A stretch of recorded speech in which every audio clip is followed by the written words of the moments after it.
আসসালামু আলাইকুম সবাইকে। চলে আসলাম আপনাদের সাথে ছোটখাটো একটা ভিডিও ক্লিপ শেয়ার করার জন্য। আর ভিডিও ক্লিপটা হচ্ছে আজকে রাতের। কেননা রাতের বেলা আপনাদের এরকম হয় কিনা জানি না। তবে আমি আসলে চেষ্টা করি আমার হাসব্যান্ড যেহেতু জব করে সারাদিন বাসার বাহিরে থাকে। তো সে বাসায় আসার আগে আমি যে আমার বেডরুমটা খুব সুন্দরভাবে নিট অ্যান্ড ক্লিন ভাবে রাখার চেষ্টা করি। কারণ আমরা মেয়েরাও যখন বাহিরে থাকি, বাসার বাহিরে চলে যাই বা বাহির থেকে আসার পরে যখন বাসায় একটু বসবো বা বাসাটা খুব গোছানো থাকলে ভালো লাগে এই আরকি। তো আমি আপনাদের সাথে ক্লিপ নেওয়ার জন্য হাই জানাচ্ছিলাম। আর আমার হাতে এই বিখ্যাত ঝাড়ুটা আপনারা স্কিপ করবেন। ঝাড়ুটা আমি YouTube দেখে বানিয়েছিলাম। আরসিক বোতল দিয়ে যেটাই হোক।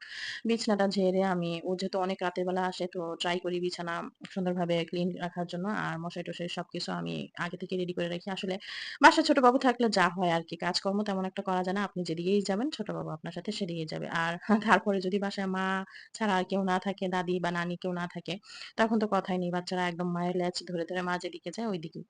আমার মনে হয় শুধু আমার না প্রত্যেকটা স্ত্রী বা প্রত্যেকটা মেয়েদেরই বিয়ের পরে হাসব্যান্ডের এই সেবাটা অন্তত করা উচিত। কারণ হাসব্যান্ড যার যেরকমই হোক না কেন প্রতিটা মানুষ যে অল সাইড থেকে ভালো হবে তার তো কোনো কথা নেই। কিন্তু সে দিন শেষে যখন বাড়িতে আসবে, আসার পরে যখন একটা ভালো পরিবেশ পাবে তখন তার মনটা এমনিই ভালো হয়ে যাবে। আর এমনিতে আমার ছেলে যখন আমি ভিডিও ক্লিপ গুলো নিচ্ছিলাম তখন সে গাড়ি নিয়ে এসে বারবার হাঁটতেছিল। তারপর ক্যামেরার সামনে ঘুরতেছিল। তো ওকে নিয়ে একটু ঘোরাফেরা করলাম।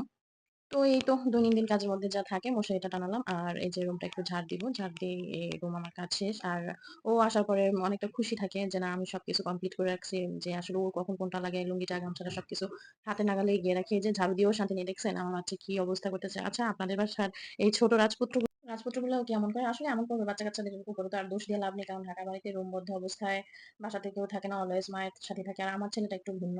সে হওয়ার পর থেকে আমার সাথেই অলওয়েজ থাকে।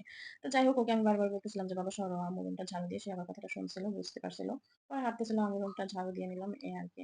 তো ভালো থাকবেন সবাই আর লাইক, শেয়ার, কমেন্ট দিয়ে অবশ্যই পাশে থাকবেন। আর ইনশাআল্লাহ আমিও আপনাদের পাশে থাকব।